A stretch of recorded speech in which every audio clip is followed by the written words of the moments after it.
Às vezes nós ficamos muito medrosos, nós temos muito receio de dizer para o outro que o outro está sendo excessivo. Às vezes nós temos... E na hora que você vai fazer isso, você faz do jeito errado.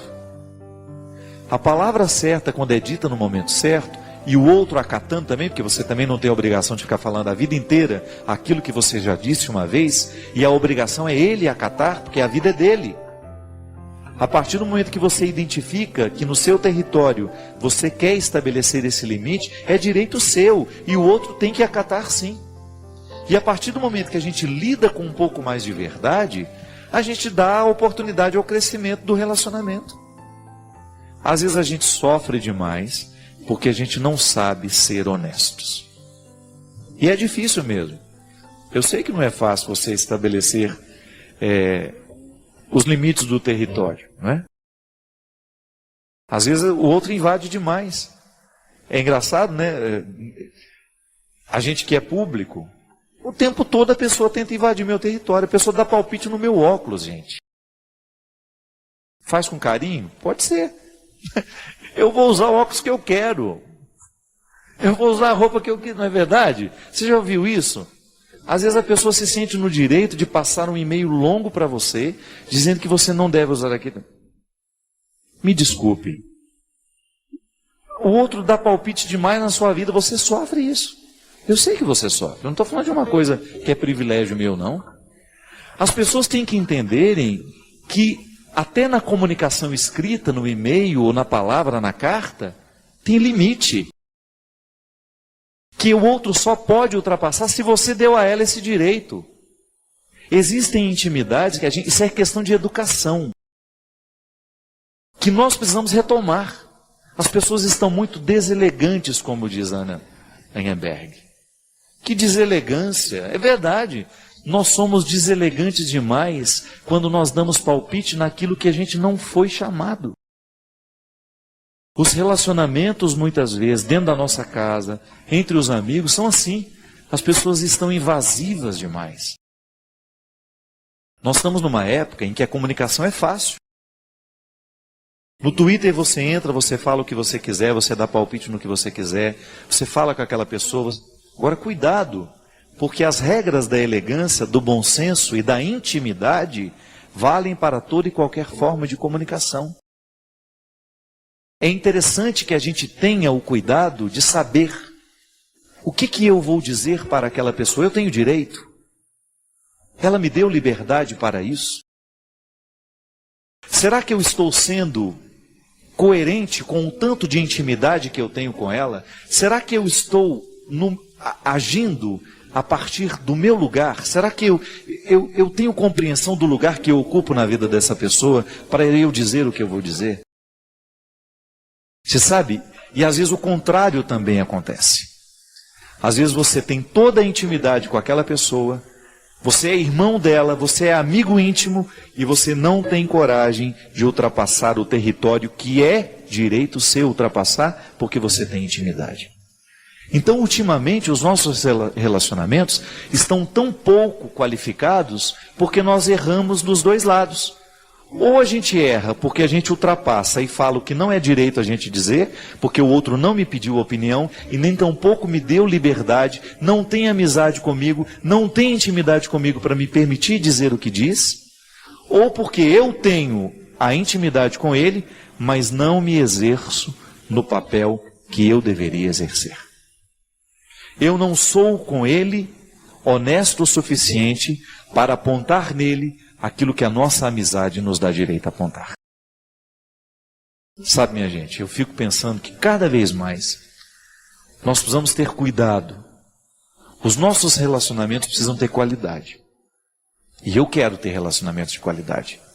Eu quero ter amigos que tenham possibilidade de acessar as minhas questões, as mais difíceis, as mais duras, e ter a oportunidade de dizer alguma coisa a respeito disso. Eu quero ser afrontado, sim, por quem me ama.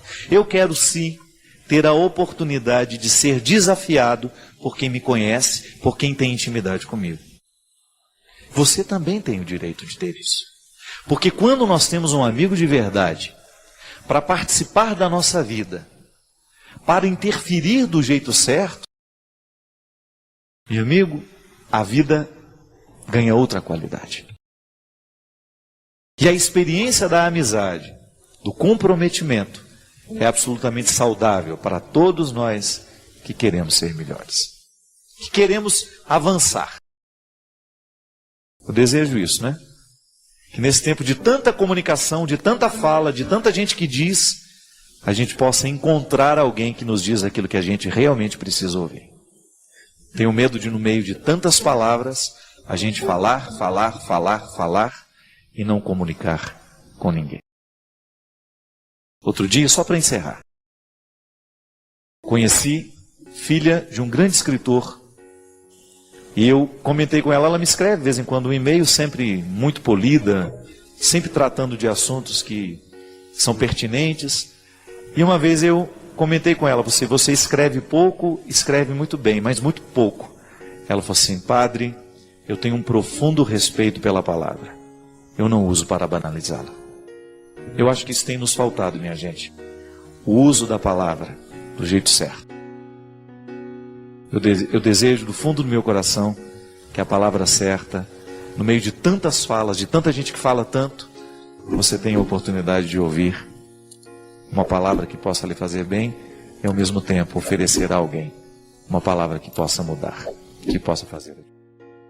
Padre Fábio, eu ainda não consegui entender como as pessoas têm tanta fé. Afinal, na realidade, o que é ter fé? Vou às missas, participo das equipes de Nossa Senhora, rezo, evangelizo todos os dias, acredito na existência de Deus, mas não consigo ter essa fé que minha mãe tem, por exemplo. Por favor, me oriente sobre isso. Estou pecando contra Deus? Veja bem, gente, é interessante, às vezes nós temos uma tentação de pensar a nossa fé sempre na comparação. Eu sempre digo que comparação é um jeito muito ingrato de viver, ou de você até qualificar uma coisa. Qualificar uma realidade, por exemplo, comparando. É ingrato, porque às vezes aquela situação, ela não merece ser comparada. Ela é única. Tudo aquilo que nós comparamos corre o risco de criar injustiça dentro de nós. Ou corre o risco de criar injustiça fora de nós. Comparar é um jeito estranho que nós temos de cometer injustiça. E eu sempre digo que nós, no momento que nós estamos falando de fé, nós não temos o direito de comparar ninguém a ninguém. Porque senão a gente acaba desconsiderando alguns aspectos da fé que de repente são mais vivos em um, menos vivos em outro, mas que não podem ser considerados mais importantes ou menos importantes. São aspectos diferentes. A psicologia nos ensina, né? Porque há três perspectivas da psicologia muito interessantes. Uma que considera que o ser humano ele é fruto dos condicionamentos genéticos. Então ele é o que é porque foi dado a ele uma genética. A outra linha de psicologia comportamental vai dizer que não, que ele é fruto do meio.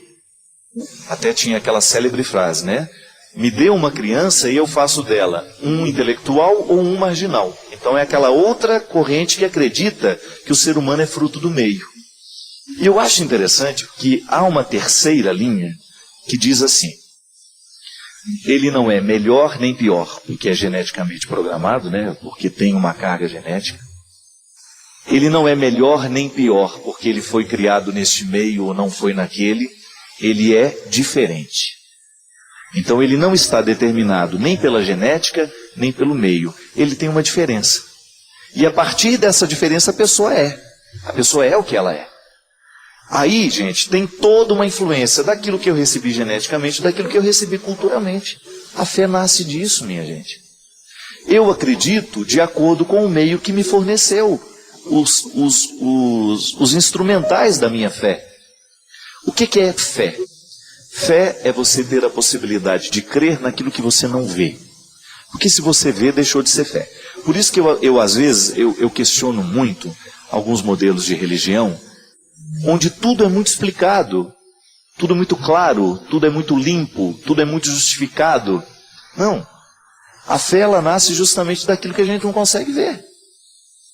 Eu compreendo o amor, por exemplo, como uma forma de fé. O que você ama aquela pessoa? Não sei. É uma pergunta ingrata, né? Não é assim? O amor não sobrevive de um não saber também? Ele sobrevive daquilo que eu sei, mas ele nos mantém do lado do outro é justamente por aquilo que a gente não sabe ainda sobre o outro. Isso é fé. Eu tenho fé em você. Isso é bonito, né? Você vai tomar um banho e você nunca pensou, será que tem um ácido nesse sabonete? Você não pensa. Você age a partir da boa fé. É aquilo que lhe faz acreditar que uma pessoa não prejudicou o seu sabonete. Ele não fez um atentado contra o seu sabonete. Isso é fé. Tudo é experiência de fé. Você está aqui dentro deste teatro, você está com fé que as bases dele são sólidas. Não vai cair em cima da nossa cabeça. Você já imaginou se a gente começasse a duvidar de tudo? Você não entraria mais no supermercado porque eu acho que cai. Eu não me aproximo mais daquela pessoa porque eu acho que ela vai me trair. Não. Tudo é experiência de fé. Agora, como é que isso se manifesta diante do sagrado? Tudo isso se manifesta em fé sagrada a partir da experiência que a gente tem como pessoa. A grande injustiça é quando eu quero comparar a minha fé com a da minha mãe, por exemplo. Alguém poderia dizer, Padre Fábio, a sua mãe tem muito mais fé que você. Eu não concordo com isso. Porque a minha fé é diferente da minha mãe. Mas eu não posso dizer que uma fé é superior à outra. Tudo aquilo que a gente considera superior, gente, gera preconceito, gera racismo, não é assim? O racismo não sobrevive no mundo justamente porque umas pessoas se acham melhores que as outras. A mesma coisa acontece no horizonte da fé. Nós não temos o direito de ficar comparando a fé de ninguém. Então, cuidado. Não compare a sua com a dos outros e não permita que a sua seja comparada. Você tem um jeito específico de acreditar em Deus.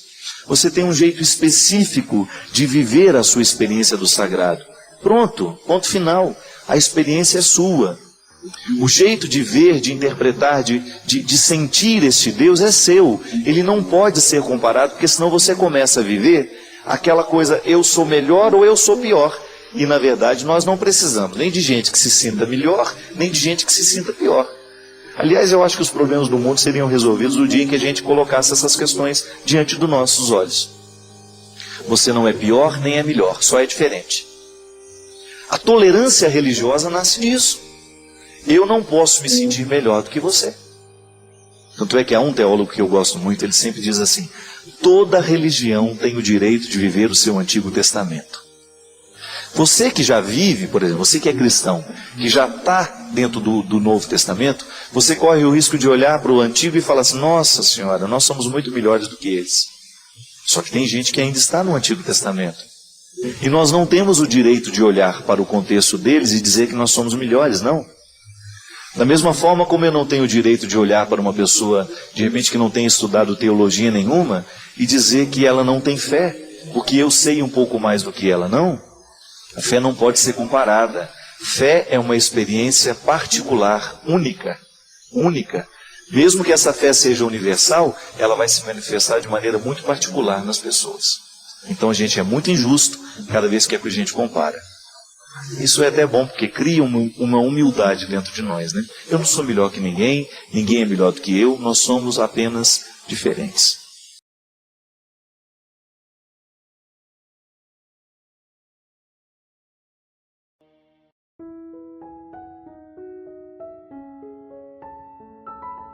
Eu me lembro, minha gente, que aquela frase me ajudou a entender o que significa viver em Deus. Sim, eu sou uma garrafa que se esvazia facilmente. É da minha personalidade. Como eu sou muito...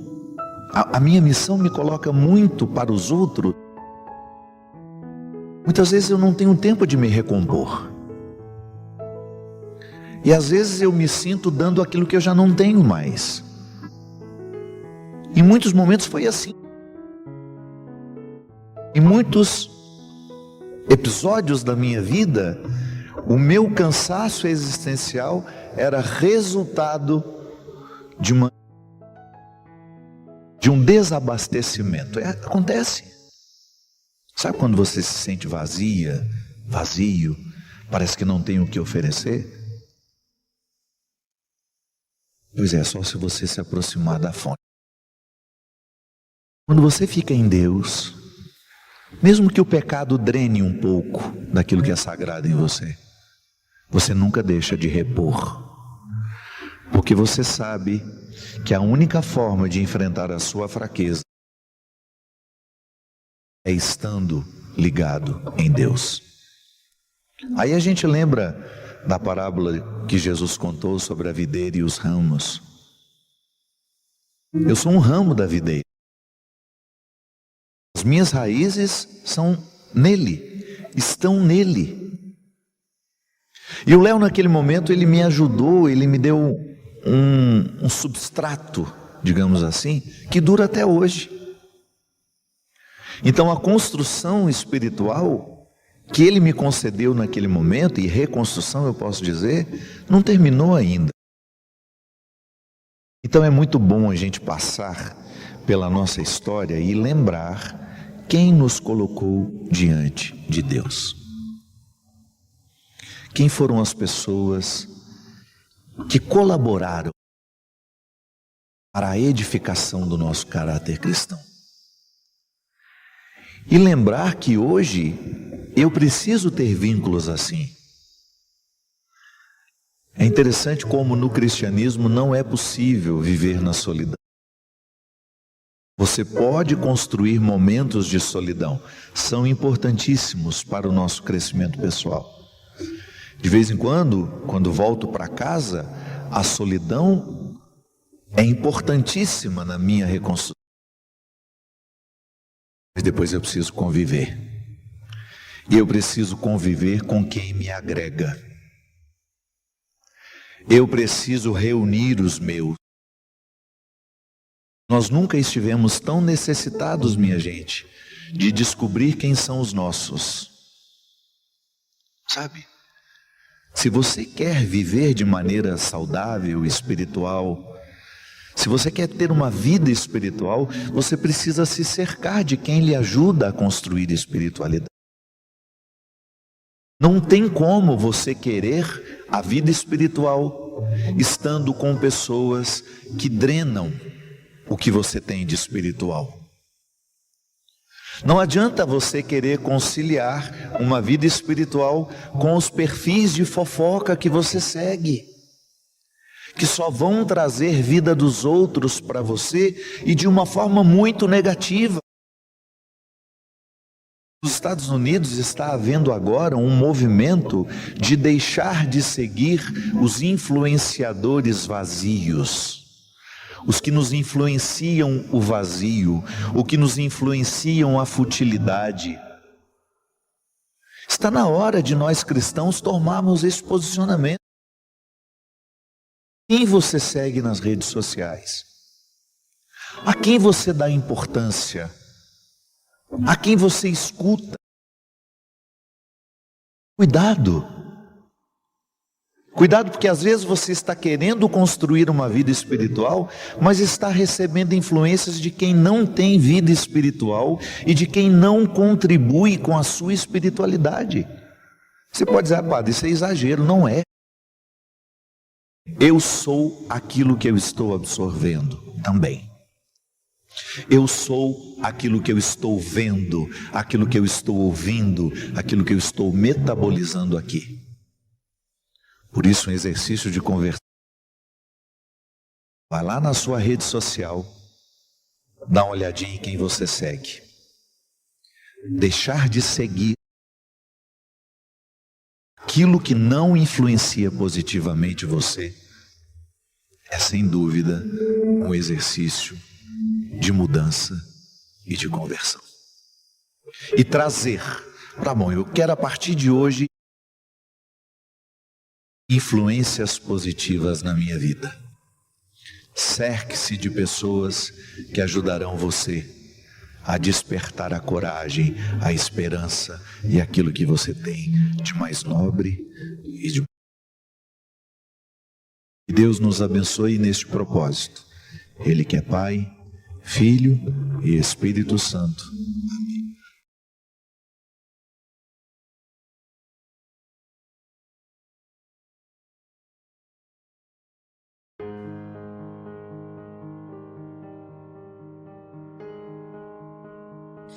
Uma pessoa que me escreveu aqui, ela disse assim: padre, eu moro fora do Brasil há 5 anos, dizia, eu preciso muito da sua ajuda, Por mais que eu tente, eu não tenho conseguido perdoar. Eu sou fruto de um relacionamento da minha mãe com um homem casado, e ele decidiu viver a vida dele com a família dele. E minha mãe refez a sua vida com uma outra pessoa. Eu nunca aceitei o envolvimento da minha mãe com essa pessoa. E talvez por medo de perder a atenção dela, só que isso não aconteceu. E desde cedo, desde muito criança, eu sofro muito com isso. Minha mãe teve outra filha, percebi que começaram a me menosprezar por não ser um fruto do relacionamento deles. E meu padrasto, que não gostava que minha mãe fizesse muita coisa para mim, tornou-se uma pessoa muito difícil. Eu não podia estudar em história particular, diferente da minha irmã que podia. Eu passei em 2 faculdades públicas, fiz as 2 porque eu não queria perder. E mesmo assim, só sofri cobranças de minha mãe e de minha irmã. E minha irmã, sem nenhuma cobrança. Sempre a vida dela facilitada e a minha vida sempre mais difícil. Hoje, padre, eu estou fora de casa por decisão própria e fico nutrindo dentro de mim um sentimento muito ruim pela minha irmã. Um sentimento de ódio mesmo. E quando me pergunto se quero ter filhos, eu digo que não. Eu tenho medo de fazer o mesmo com eles. Padre, eu preciso da sua ajuda para conseguir superar tudo isso. Minha filha, toda vez que nós temos uma história difícil, você tem razão. É muito comum que uma pessoa reproduza no outro a vida difícil que teve. É por isso que a gente precisa se curar do que viveu, do que experimentou. Porque senão nós nos tornamos continuadores, né? Daquilo que tanto foi penoso para nós. Toda vez que eu não sou capaz de assimilar uma dificuldade vivida, eu posso fazer repercutir nos outros a dificuldade que eu não soube assimilar. A gente perde muito tempo em não perdoar, porque o perdão é justamente a oportunidade que a gente tem de viver uma reconciliação que tem várias dimensões. Um dos aspectos dessa reconciliação é eu me reconectar comigo. Você sabe qual que é o grande estrago? O outro quebra dentro de mim uma harmonia. Pode ser que você esteja pensando que a sua falta de harmonia seja com a sua irmã. Não. É muito mais profundo. A sua falta de harmonia com a sua irmã é uma consequência da harmonia que a sua irmã conseguiu quebrar dentro de você. Claro, pode ser que a sua irmã nem fosse consciente disso. Mas quando o seu padrasto e sua mãe privilegiavam a sua irmã, ela naturalmente retirava dentro de você a sua autoestima, o seu respeito por você. Então é isso que primeiramente precisa ser arrumado. Não adianta você viver um movimento que te leve para fora, para ir ao encontro dessa irmã, se esse movimento não foi feito ainda dentro de você. É uma reconciliação pessoal. Você perdoar a vida, sabe? Perdoar-se por não ter sido capaz de enfrentar, blindar-se de todas essas maldades que fizeram com você.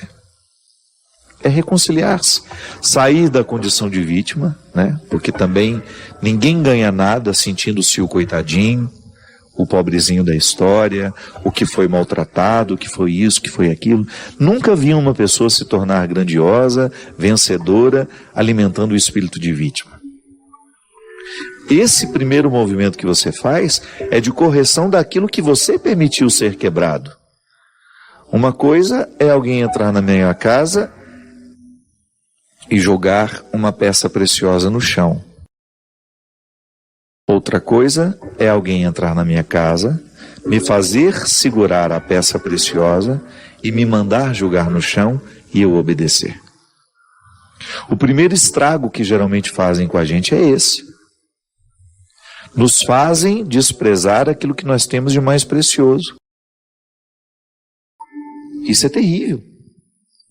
O desprezo do outro por mim, a arrogância do outro comigo, ou a injustiça do outro para comigo, faz com que eu viva justamente uma quebra interior.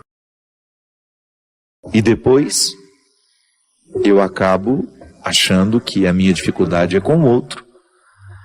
Não, a primeira dificuldade que eu tenho é comigo mesmo. Eu preciso corrigir isso aqui. O estrago que eu fiz em mim, porque eu acreditei no desprezo do outro. Aí você pode dizer, pai, mas como é que a gente evita isso? É difícil quando você está falando de uma criança que não tem os filtros que um adulto tem, por exemplo. Um adulto tem filtros que a criança não tem. Então a criança é fortemente atacada. E ela não tem muita imunidade para receber os ataques. Então ela registra tudo. Agora, à medida que nós vamos nos tornando conscientes, a gente precisa ter coragem de colocar essa blindagem para que o outro não nos destrua com aquilo que fala, com aquilo que pensa sobre nós. É por isso, minha filha, que agora você tem que viver o processo terapêutico de curar-se para depois ter condições de perdoar sua irmã. Não insista em perdoar sua irmã se antes você não perdoar-se. O movimento é sempre de dentro para fora. Às vezes você fica achando que precisa perdoar o outro, quando na verdade você precisa perdoar é a si. Perdão ao outro vai ser uma consequência natural. Reconcilie-se consigo e vai ser mais fácil você conviver com os outros. Às vezes a nossa convivência com o outro é muito difícil porque nos faltam os instrumentais para uma convivência saudável com a gente. E a vida é muito curta, né?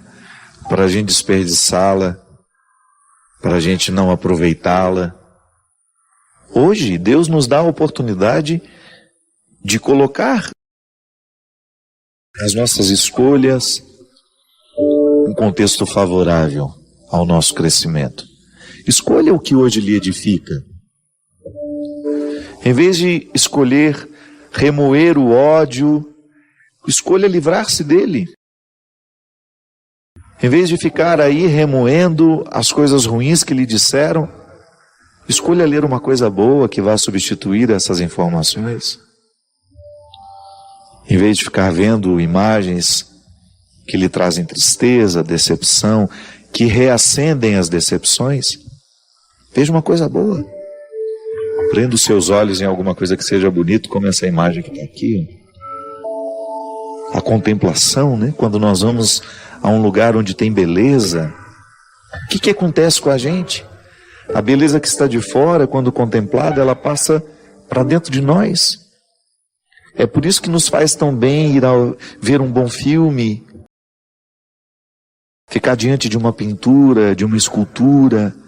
A arte tem efeito em nós. O que está de fora harmoniza o que está de dentro. Escolha isso. Escolha a parte que lhe faz bem. E naturalmente aquilo que lhe destrói vai perdendo a oportunidade de lhe destruir. A semente tem o dom de ser árvore. Ela não precisou fazer nada para receber aquele dom. Todas as possibilidades da árvore estão condensadas na semente. Mas ela terá que passar pelo processo da tarefa. Isto é, vai ter que cair num solo propício, vai ter que receber a chuva, vai ter que permitir morrer para nascer árvore. Essa é a tarefa da semente. E que nós muitas vezes ajudamos a cuidar. Se você quiser uma árvore na sua casa, você planta desde pequenininha e você vai trabalhando aquela semente que foi plantada para que ela venha ser a árvore que ela pode ser. Todos nós somos dotados deste dom. Eu nasci para ser livre. A liberdade me foi concedida como um dom irrenunciável.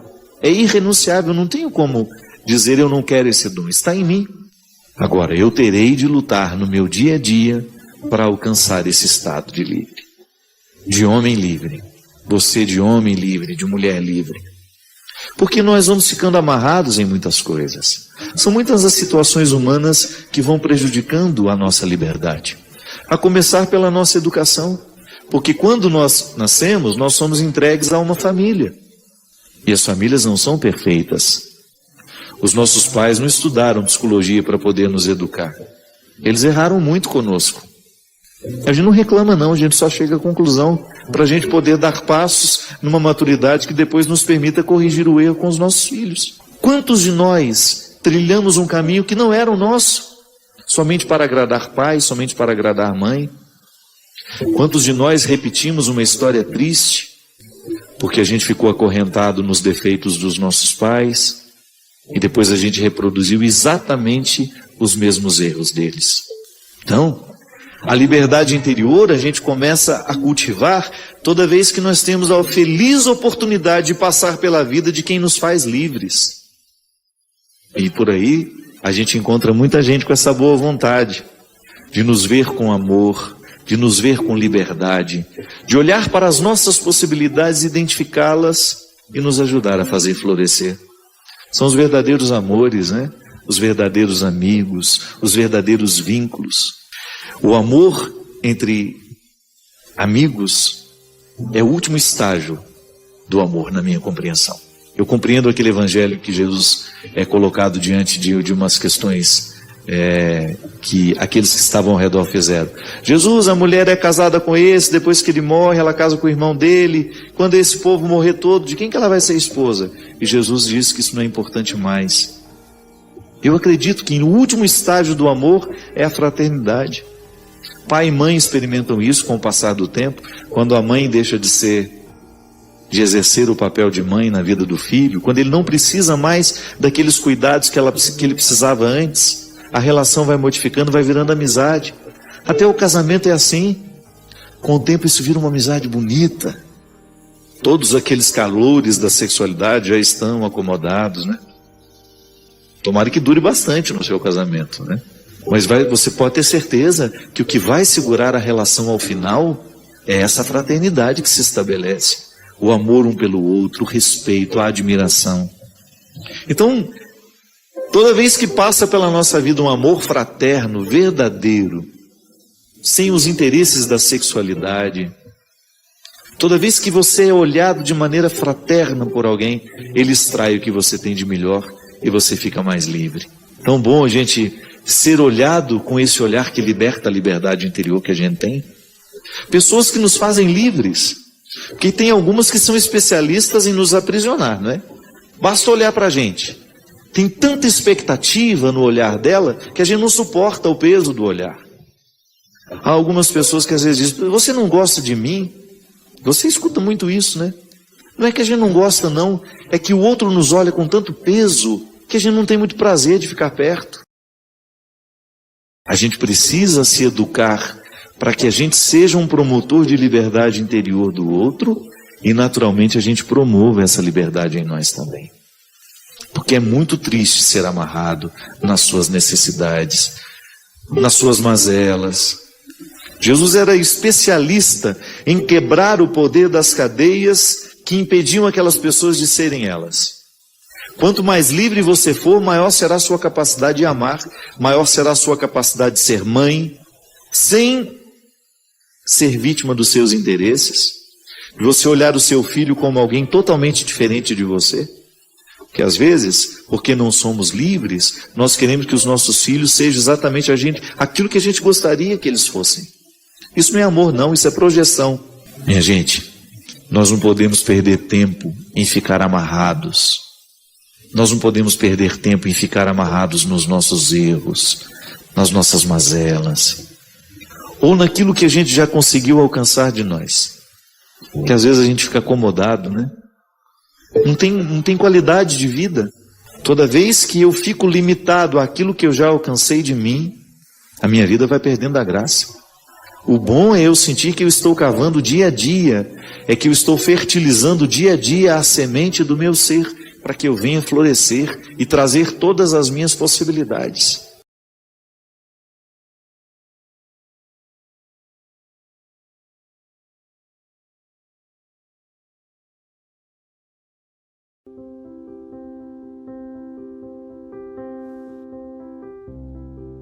que é viver em santidade? Toda hora que fala viver em santidade, a gente imagina aquele santo no altar, né? Aí a gente olha e fala, eu acho que eu não vou conseguir ser assim também não, né? Ele é muito diferente de mim, né? Veja bem, o caminho da santidade é o caminho da conversão. Viver em santidade é viver em conversão. É a gente ter consciência de que o tempo todo nós estamos em deslocamentos. O povo antigo, né, do povo de Israel, viveu o êxodo, que foi o deslocamento. Saiu de uma terra antiga para ir buscar a terra prometida. Saiu do território da escravidão para ir buscar a terra da liberdade. Viver a santidade é isso, minha gente. É nós aceitarmos o deslocamento. Eu me desloco de uma realidade antiga para uma nova, de um momento de tristeza e de depressão para um momento de libertação e de alegria. A santidade consiste em você reconhecer no seu dia a dia, na sua vida, a oportunidade que Deus está lhe dando de fazer esse deslocamento. Quando é que nós vamos emperrar o nosso processo de santidade? Quando a gente se recusa a ir. Quando eu falo, eu já estou bem aqui, me deixem sossegado, eu não quero mais mudar o meu jeito de ser, aí a santidade não vai mais acontecer na nossa vida. Essa força de Deus agindo em nós, Deus age em nós pela força da sua graça, é justamente para nos convencer de que nós ainda precisamos buscar um lugar novo. Todos nós. Descobrir no nosso dia a dia um motivo, eleger no nosso dia a dia um motivo que nos faça andar, que nos faça ir buscar, que não nos acomode. Como eu dizia aqui no início do programa, né? Eu, num determinado momento da minha vida, eu interpretei a santidade como um estado de chegada, né? Eu achei que eu já tinha chegado. Que aquela conversão bonita que eu estava vivendo era tudo que eu poderia receber de Deus. Então, por isso que eu olhava para todos com um pouco de desprezo, né? Eu me sentia muito privilegiado, já cheguei, já estou no lugar que Deus preparou para mim. Não é bem assim. Nós estamos sempre em processo de deslocamentos. E é isso que tem que nos fazer ser humildes, né? Eu estou me deslocando para chegar a um lugar que Deus preparou para mim. Você também está se deslocando. E a gente precisa ficar atento para a gente não ficar parado achando que já chegamos. Santidade é isso. É esse processo de melhoria que Deus realiza em nós, pela força da sua graça e também pelo nosso esforço. E é isso que vai amadurecendo o nosso coração, né? A gente vai tomando essa consciência aos poucos. Hoje eu posso ser melhor. Hoje eu quero ser melhor. Hoje eu quero escolher um pouquinho melhor a vida. Eu quero fazer opções melhores. Isso é ser santo. É você viver a coerência do sonho que você tem para você com o sonho que Deus tem para nós. É a gente adequar isso, tendo sempre diante dos nossos olhos que não é o sonho de Deus que tem que se adequar ao nosso, mas é o nosso que tem que se adequar ao sonho dele. E fique tranquilo, viu? Se você tem diante do seu coração o propósito de buscar o ser humano que Deus quer que você seja, você pode ter certeza que você não vai se enganar. Você não vai se arrepender. Deus não projeta porcaria, não. Deus só projeta gente boa.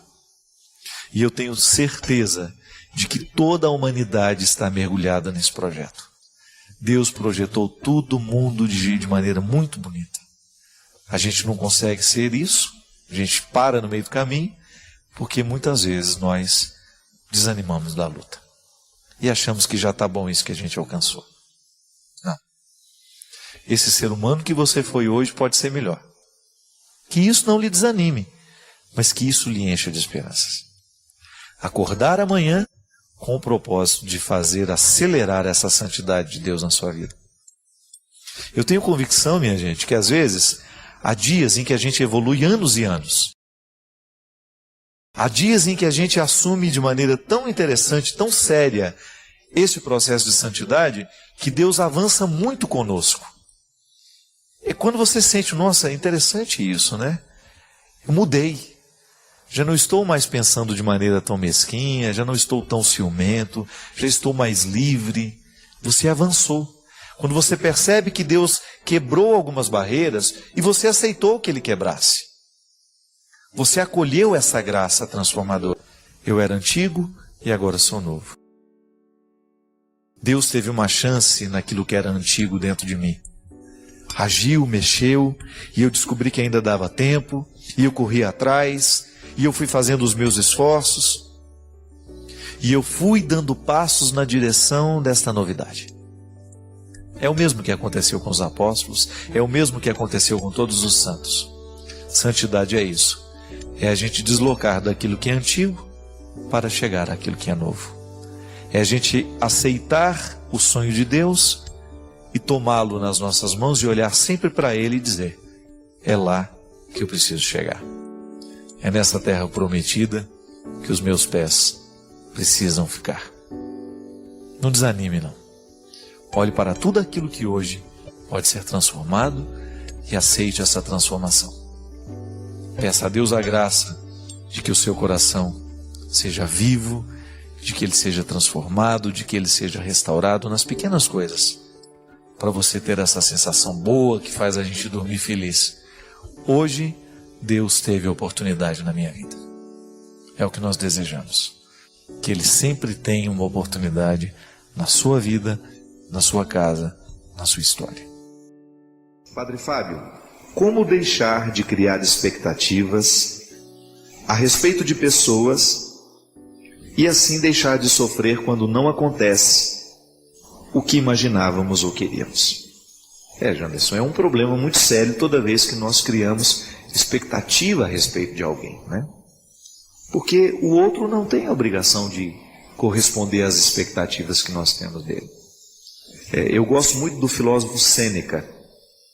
Sêneca dizia que as nossas frustrações, elas nascem justamente porque nós esperamos demais da realidade. Que nós precisamos criar uma espécie de uma indiferença em relação aos acontecimentos. Porque se a gente é indiferente, a gente vai se alegrar quando as coisas forem boas e a gente não vai se decepcionar quando alguma coisa der errado, porque eu nem esperava muita coisa daquilo. Eu sei que é difícil e que essa postura filosófica não é muito fácil de viver, né? A gente sempre vai esperar do outro alguma coisa. Até quando a gente recebe algum presente. Já observou? Que às vezes a pessoa te dá um presente e ela fica ansiosa, querendo saber se você gostou. Eu, quando dou um presente para alguém, eu não quero saber se ela gostou. Eu dei o presente, pronto, e acabou. O presente foi recebido e eu não quero criar expectativa se você gostou ou não. E às vezes a pessoa fica até num embaraço, né? E se você não gostou? Se você fala... Enfim, estou só dando um exemplo. Quando nós esperamos alguma resposta de um gesto, então eu vou amar você porque eu quero que você me ame também. Eu vou escrever porque eu quero que você me responda. Nós acabamos criando para nós uma prisão. Não é para o outro, não, é para a gente mesmo. Que quando você se põe a esperar, você acabou aprisionando. Você criou uma prisão íntima particular que faz mal demais a você. Engraçado que essa postura filosófica tem muito a ver com a santa indiferença que os místicos falam, né? São João da Cruz fala sobre isso, Teresa d'Ávila fala sobre isso, que é uma capacidade de viver a vida, de encontrar a vida sem ter muita expectativa, deixar que a vida aconteça e a gente usufruir ao máximo daquilo que está acontecendo, independente do que vou ter depois como resposta. Então, vou amar alguém, vou amar pelo prazer, ou até mesmo pela pureza que o amor pode me oferecer. Eu não vou amar porque quero receber alguma coisa de volta. Eu não vou fazer um gesto de caridade porque quero receber do outro um reconhecimento pela caridade que eu fiz. Eu não estou dizendo que a gente não sinta o desejo da retribuição, viu? Eu também tenho vontade de receber retribuição quando eu ofereço. O que eu estou dizendo é que a nossa busca tem que ser de fazer sem criar a expectativa do retorno. Porque se a gente não cria a expectativa do retorno, nós estamos crescendo espiritualmente. Nós estamos qualificando a nossa capacidade de amar. Porque se eu amei porque é um valor amar, pronto. Eu já estou edificado pela visita que o amor me fez. Agora, se eu fico chateado porque o outro não corresponde ao amor que eu dei a ele, então eu posso chegar à conclusão de que meu amor não está tão puro assim. E aí isso acabar me machucando também, né? Então, eu acho que essa santa indiferença, ela é muito saudável. Ela é difícil? É. Mas eu acho absolutamente necessário para que a gente tenha condições de não se decepcionar. E volto a dizer, o outro não tem a obrigação de corresponder às expectativas que a gente tem dele. Padre Fábio, como deixar de criar expectativas a respeito de pessoas e assim deixar de sofrer quando não acontece o que imaginávamos ou queríamos? Janderson, é um problema muito sério toda vez que nós criamos expectativa a respeito de alguém, né? Porque o outro não tem a obrigação de corresponder às expectativas que nós temos dele. Eu gosto muito do filósofo Sêneca. Sêneca dizia que as nossas frustrações, elas nascem justamente porque nós esperamos demais da realidade. Que nós precisamos criar uma espécie de uma indiferença em relação aos acontecimentos. Porque se a gente é indiferente, a gente vai se alegrar quando as coisas forem boas e a gente não vai se decepcionar quando alguma coisa der errado, porque eu nem esperava muita coisa daquilo. Eu sei que é difícil e que essa postura filosófica não é muito fácil de viver, né? A gente sempre vai esperar do outro alguma coisa. Até quando a gente recebe algum presente, já observou? Que às vezes a pessoa te dá um presente e ela fica ansiosa, querendo saber se você gostou. Eu, quando dou um presente para alguém, eu não quero saber se ela gostou. Eu dei o presente, pronto, e acabou. O presente foi recebido e eu não quero criar expectativa se você gostou ou não. E às vezes a pessoa fica até num embaraço, né? E se você não gostou? Se você fala... Enfim, estou só dando um exemplo. Quando nós esperamos alguma resposta de um gesto, então eu vou amar você porque eu quero que você me ame também. Eu vou escrever porque eu quero que você me responda. Nós acabamos criando para nós uma prisão. Não é para o outro, não, é para a gente mesmo. Que quando você se põe a esperar, você acabou aprisionando. Você criou uma prisão íntima particular que faz mal demais a você.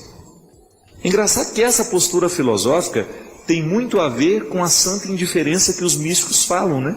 São João da Cruz fala sobre isso, Teresa d'Ávila fala sobre isso, que é uma capacidade de viver a vida, de encontrar a vida sem ter muita expectativa, deixar que a vida aconteça e a gente usufruir ao máximo daquilo que está acontecendo, independente do que vou ter depois como resposta. Então, vou amar alguém, vou amar pelo prazer, ou até mesmo pela pureza que o amor pode me oferecer.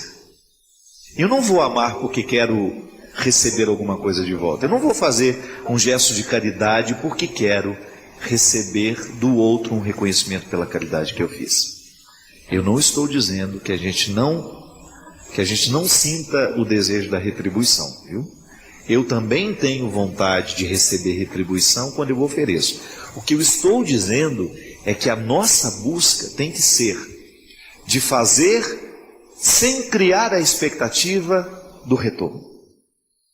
Porque se a gente não cria a expectativa do retorno, nós estamos crescendo espiritualmente. Nós estamos qualificando a nossa capacidade de amar. Porque se eu amei porque é um valor amar, pronto. Eu já estou edificado pela visita que o amor me fez. Agora, se eu fico chateado porque o outro não corresponde ao amor que eu dei a ele, então eu posso chegar à conclusão de que meu amor não está tão puro assim. E aí isso acabar me machucando também, né? Então, eu acho que essa santa indiferença, ela é muito saudável. Ela é difícil? É. Mas eu acho absolutamente necessário para que a gente tenha condições de não se decepcionar. E volto a dizer, o outro não tem a obrigação de corresponder às expectativas que a gente tem dele.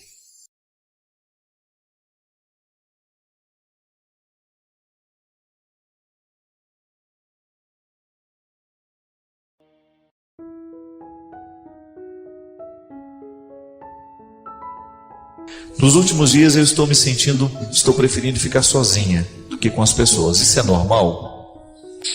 O que é normal, minha filha? É você perceber, né? Esse conceito de normalidade é muito estranho, porque é só você identificar se a sua necessidade de solidão está se estendendo demais. Porque todo mundo tem necessidade de solidão. Aliás, eu tenho pavor de não ter o meu espaço de solidão. Todo mundo precisa, né? Ter aquele seu momento, né? Aquele momento que você fica sozinho, que você não está sendo olhado por ninguém, que você pode ficar descalço, que você anda de pijama dentro de casa, que você fique à vontade, é o seu espaço. Às vezes, dentro da nossa casa, nós não conseguimos viver privacidade. Primeiro, por causa do espaço físico. Às vezes você dorme com 2, 3 pessoas no mesmo quarto. Então, que hora que você fica sozinho? Só na hora que você vai no banheiro. E mesmo assim, se a casa tem um banheiro só, daqui a pouco tem alguém batendo, tá demorando, vai ficar quanto tempo aí, né? Então, como é que você vai construir a sua privacidade? Eu me lembro que lá em casa a gente não tinha privacidade, não. Privacidade é coisa de rico, porque nós não tínhamos nem casa que pudesse nos dar privacidade. Então, esta falta de privacidade dentro do nosso contexto familiar precisa ser sanado de outra forma. Tá certo que você não tem uma casa para ficar sozinho, para criar o seu espaço, para ficar lá, né, fazendo sua meditação, sua leitura. Crie o seu espaço de solidão, que ele é muito importante. Agora, minha filha, quando você percebe que a sua solidão está prejudicando a sua relação com as pessoas, então alguma coisa está errada. Porque o nosso tempo de solidão, ele tem que ser para preparar o nosso convívio. Não é só um egoísmo, não é não. A solidão prepara o convívio. Coloque isso na cabeça. Assim como as férias nos preparam para o trabalho. Qual que é a função das férias? É descansar o corpo para depois a gente voltar trabalhando. Com mais disposição. Não sei se isso acontece de maneira. Porque às vezes as nossas férias são mais cansativas do que o trabalho, né? Quem merece isso não, gente? E às vezes nós construímos o nosso descanso de um jeito cansativo. Então muitas vezes essa necessidade de solidão, ela é um cansaço mesmo, uma incapacidade que muitas vezes nasce uma incapacidade do nosso jeito de organizar bem a vida. Eu sempre penso assim, que há sempre um detalhe na nossa vida que pode ser modificado. Às vezes nós esperamos que grandes mudanças aconteçam. Não. Grandes mudanças não costumam acontecer, não. Ou se acontece, é muito sobrenatural. O natural é que você tenha a possibilidade de pequenas mudanças. Se eu disser para você que grandes milagres acontecem na nossa vida todos os dias, não. São miudinhos. Agora, uma coisa é certa. Que acontecem. Aí vai depender da nossa sensibilidade de abrir os olhos para perceber. Vai depender daquilo que nós conseguimos enxergar. Você tem inúmeras possibilidades diante de você. Pode ser que você não veja todas. Comece por aquelas que você vê. Seja honesto com aquilo que Deus está te dando. Muitas vezes nós ficamos pedindo a Deus uma série de coisas, mas Ele já deu o que a gente precisa, mas a gente não sabe reconhecer. E saber reconhecer aquilo que Deus nos deu é um jeito bonito que a gente tem de experimentar o cuidado dEle por nós. Comece a mudar a sua vida. Comece por coisas pequenas. Outro dia encontrei uma senhora que me disse: padre, ouvi uma palavra que modificou o meu jeito de pensar a minha vida. E começou simples. Começou a partir de uma caminhada que ela estava fazendo todos os dias de manhã. O todo dia não pode ser a partir da segunda-feira só. Tem que ser uma atitude que envolva a nossa vida, que nos discipline. E aí todos nós sabemos onde é que nós precisamos mudar. Às vezes são mudanças grandes que só acontecerão nas mudanças miudinhas que a gente assume todo dia. Quer um exemplo? Vai para a sua gavetinha de novo. Dá uma olhada em tudo que você está guardando aí no seu quarto. Tem muita coisa que você passou da hora de jogar fora. E às vezes a gente fica pensando: e se amanhã eu precisar? Mentira. É um jeito que a gente tem de entupir os armários, de entupir as cômodas, de entupir o nosso quarto com coisas desnecessárias que nós nunca vamos usar. É um jeito bonito que a gente tem de deixar um ambiente mais limpo, de dar qualidade à nossa vida. Pesos que estão de fora, que estão dentro das gavetas, que estão nos guarda-roupas, mas pesos que estão aqui dentro de nós também. Rancores que às vezes nós precisamos jogar fora. É um jeito bonito que você tem de deixar Deus cuidar de você, jogando fora aquilo que não merece ser guardado. Padre Fábio, é possível ser feliz sofrendo? Tudo depende do jeito como a gente sofre, né? Há sofrimentos que são redentores. São aqueles que você descobre a razão do sofrer. Então eu estou vivendo uma privação na minha vida, digamos, vou dar um exemplo. Eu preciso passar num vestibular. Então eu sofro a ansiedade daquela responsabilidade de ter que passar. Agora, a partir do momento que eu começo a estudar, eu continuo sofrendo, porque a ansiedade ainda está em mim. Mas eu começo a descobrir o caráter redentor do sofrimento, que é justamente preparar o resultado. Quando nós perdemos alguém, por exemplo, não vamos falar de morte física, não. Vamos falar de morte psíquica, né? Que é quando você perde um namorado, quando um amigo te trai. Tudo isso causa sofrimento dentro de você. Agora, se você vive esse sofrimento de maneira infértil, isto é, sofre por sofrer, como é que a gente sofre por sofrer? Quando a gente permite que o ódio fique tomando conta de nós, quando o ódio começa a administrar os nossos sentimentos, aí você sofre dobrado, porque você não joga fora o que te fez mal. É igual quando a comida nos faz mal, ela prejudica o corpo. Quando nós vivemos sentimentos estragados, ela faz mal ao nosso espírito, à nossa alma, tudo que faz parte dessa condição psíquica, daquilo que não é material. Claro que o cérebro é material, mas há algumas coisas que extrapolam essa materialidade cerebral. Então a gente tem um processo de amargura, um processo de depressão, de tristeza. São vários os estágios do sofrimento. Se a gente não administra bem, por exemplo, a tristeza, é possível que isso vire uma depressão depois. Então o que a gente precisa fazer para sofrer do jeito certo? Primeiramente, ser honesto. Coloca a questão que lhe faz sofrer e pergunte-se: será que vale a pena sofrer tudo mesmo que eu estou sofrendo por isso? Às vezes nós sofremos tanto por pessoas que não valem a pena, não é verdade?